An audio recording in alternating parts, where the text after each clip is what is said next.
planet B, but there is no planet blah. Blah, blah, blah, blah, blah, blah, blah, blah, blah.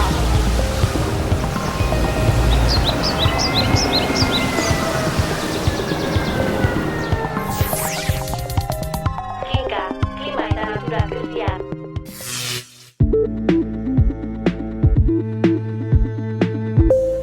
Albisteak.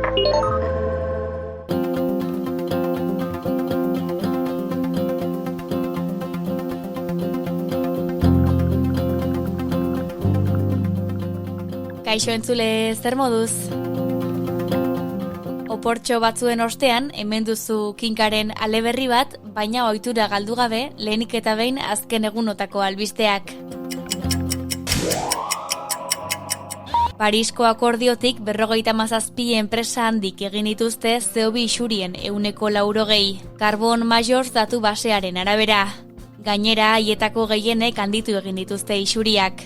AEB-etako Chevron eta ExxonMobil eta Erresuma Batuko BP dira kutsatzaile nagusiak. Giza eskubideen Europako auzitegiak ebatzi du Suitza ez dela behar beste egiten ari klima larrialdiaren aurkako neurriak hartzeko orduan.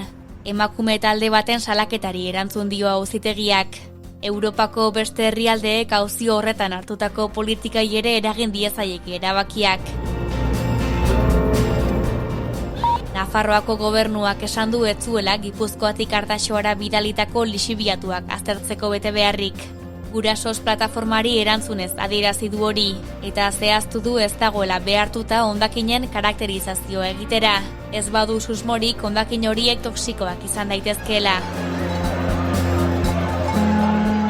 100 lagun bildu ziren larunbatean Azpeitian. Lurraren alde eta ingurumena suntsitzen duten proiektuen aurka. Euskal Herria bizirik sareak antolatu zuen eguna. Manifestazio handi bat egin zuten, eta horrez gain hainbat ailer eta solasaldi ere izan zituzten goizean. Horiek albiste nagusiak eta jarraian eduki gehiago. Gaurkoan Bizkaiko Aldundiaren proiektu arantzatsu bati buruz. Gaur Kinka podcastean, Urrazpiko autobidearen ekimena, proiektu handi nahi bat eta kontraesan ugari.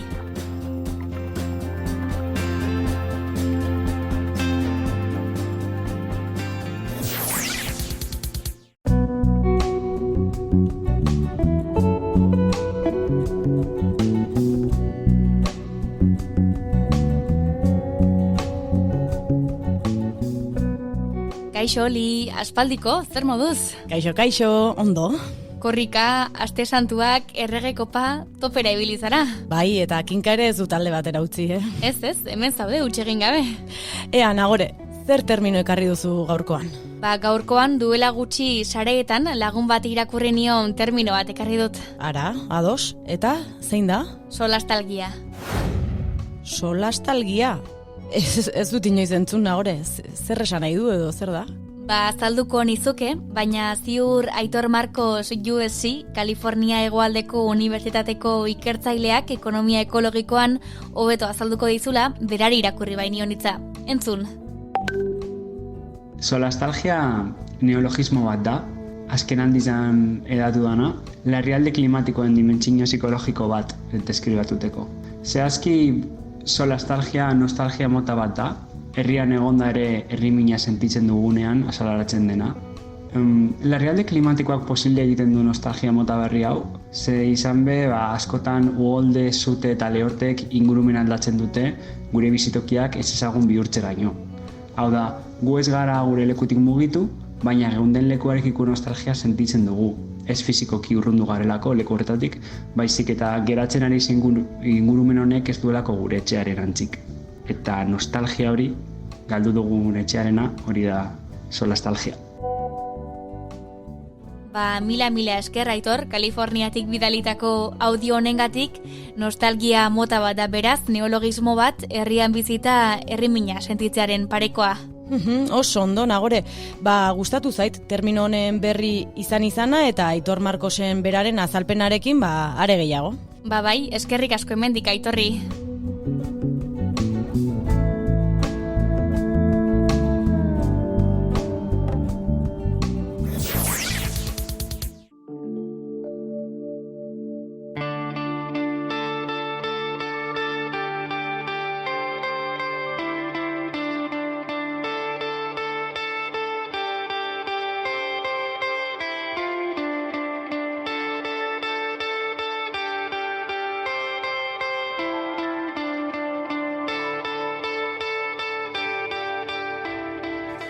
Hautsa soilik ez, lurra eta ura ere harrotu du Bizkaiko Foru Aldundiaren proiektu berriak. Sestao eta Getxo Urrazpitik lotuko lituzkeen autobide bat egin asmo du. Bilboko itsasadarraren bi aldeak lotuko lituzkeena.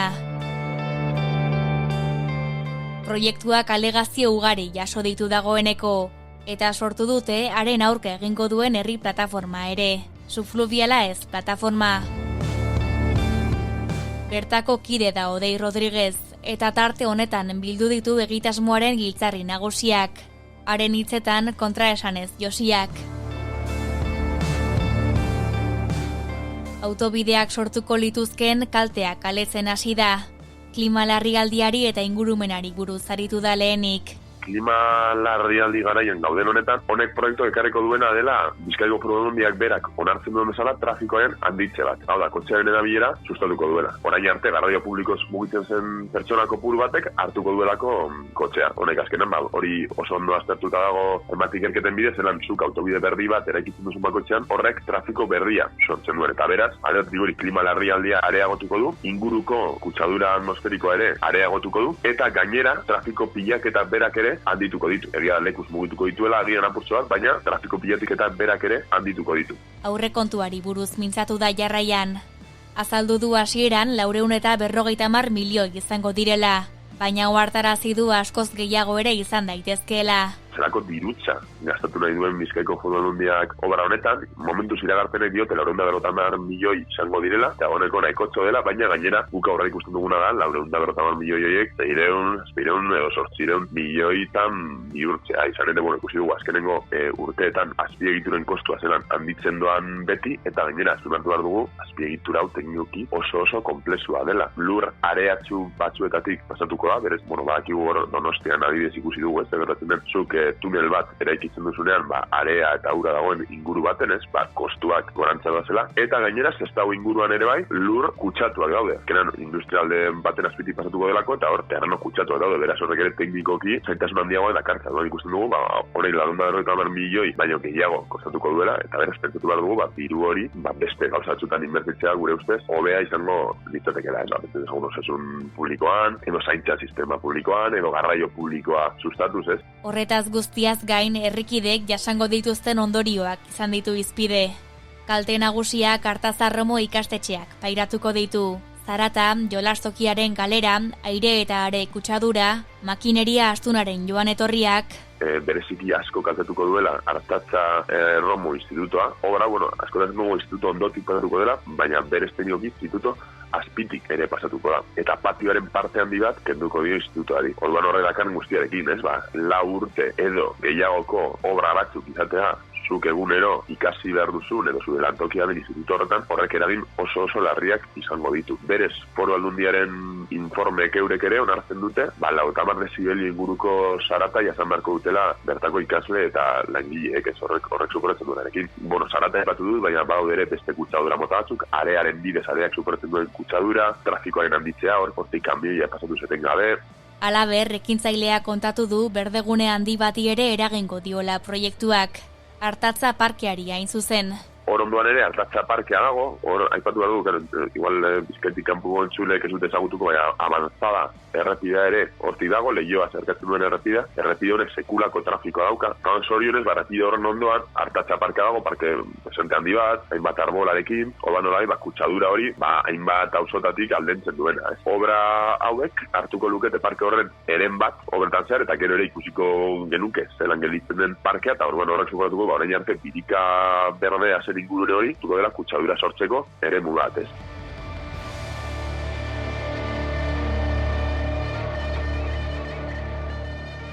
Plataformako ordezkariaren esanetan, egitasmoa ezin da kokatu trantsizio ekologikoaren barruan. Eta nabarmendu du gainera, txostenean argi eta garbi adierazten dela hori.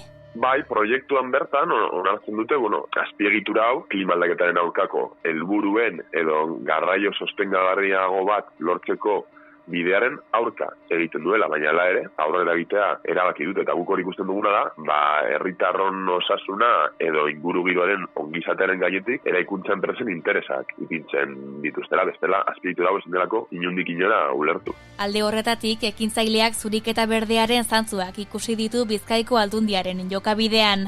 Esan baitu ez duela baztertzen etorkizunean tunel hori garraio publikorako erabiltzeko aukera. Iragarpena egin zuten iaz, tren bat ere sartuko dutela subfluvialetik, ez da baina. Iragarpen horrek ez dauka inolako sostengurik. Orain, mai gainean dagoen proiektua, autobide proiektu bat dela, eta trenaren kontu hori, berez ofizialki ez dagoela inun. Hori bai, iragarri egin dutela, proiektua zuritzen saiatzeko, gringoa zinderitzen horren bidez, berez hori proiektua ez da inun agertzen. Aldundiaren jarrera horren beste adibide bat ere jarri du ekintzaileak. Arrontegiko zubiarena. Eure justifikatzen dute, esaten dute, Arrontegiko zubitik trafikoan murriztu behar dela, baina eurek ere, onartzen dute euren ekintzen bidez, zelan hori ez den beteko izan ere, Arrontegiko zubian 5. errail bat eraiki nahi dute aldi berean. Orduan, egia izango balit subfluvialak Arrontegiko zubiaren trafiko arazoak konponduko dituela, segaitik ari dira 5. errail bat eraikitzen Arrontegi. Hori nahiko inkoherenta iruditzen zaigu. Hala, garraio publikoaren eta bizikletaren defentsa egin du. Eta aldarrikatu horiek erakunde publikoetatik bultzatu eta indartu behar direla.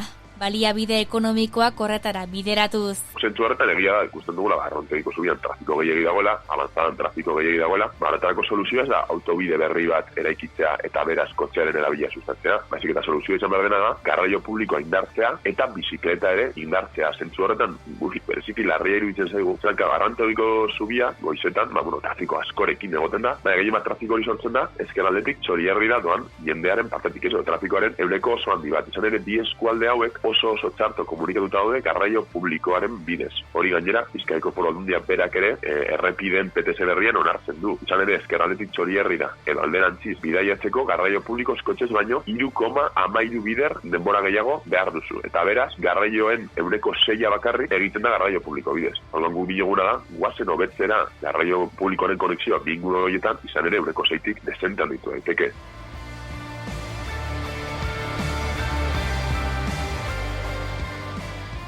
Rodriguezen ahotan kezka nabarmena da herritarren artean, baina aldi berean mobilizatzeko gogoz daudela azpimarratu du.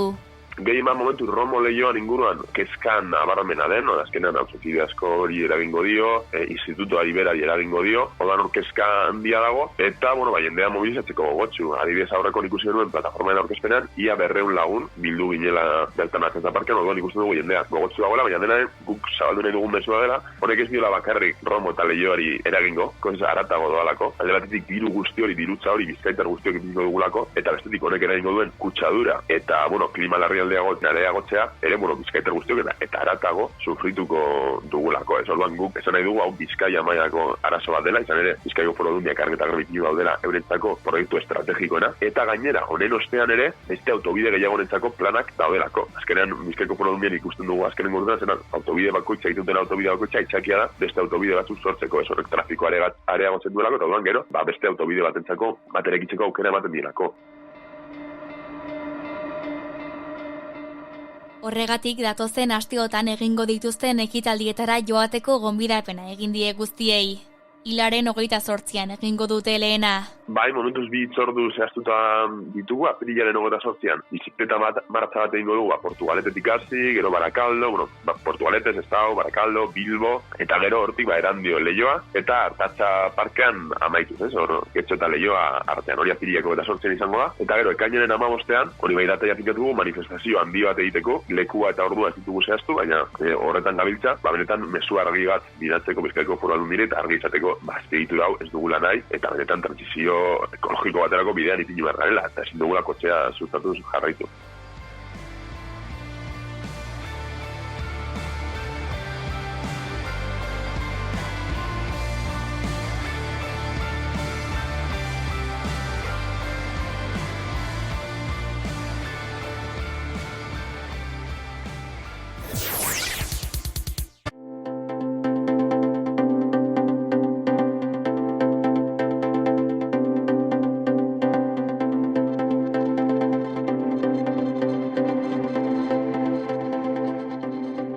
Nagore, badakizu bisitak eta sorpresak izugarri gustatzen zaizkiala eta pozpozik nago, bisita daukagu.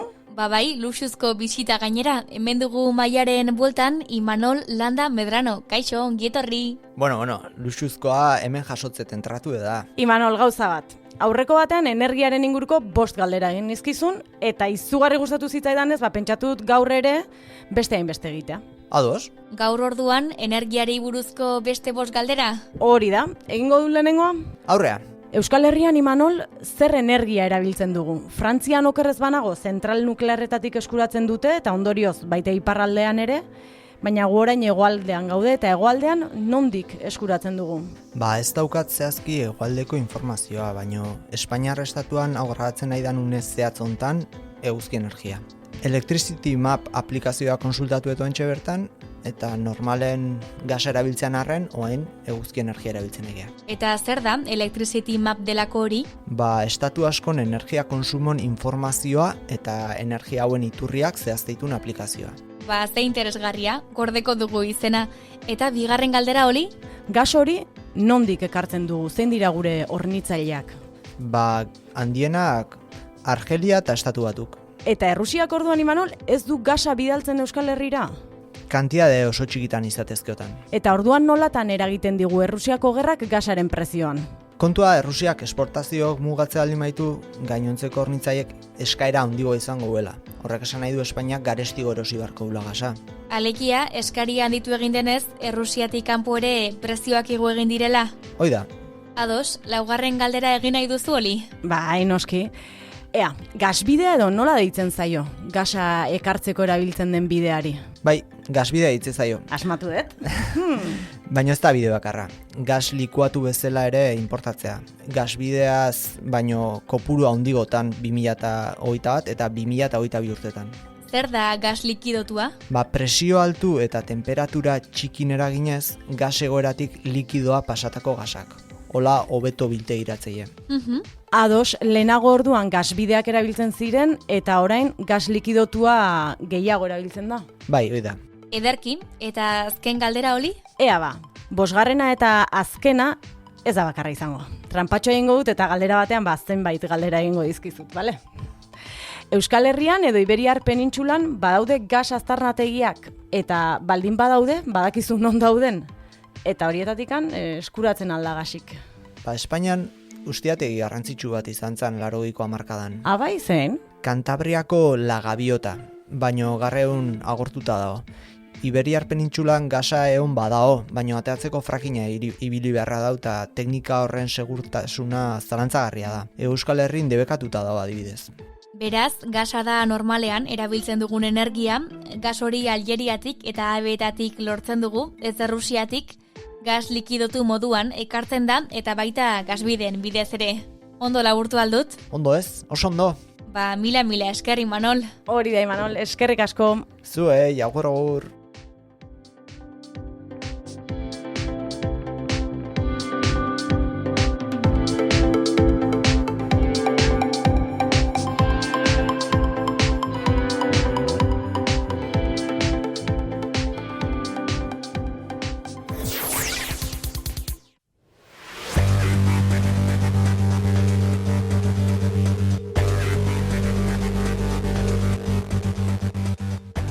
Hemen gara berriz oli?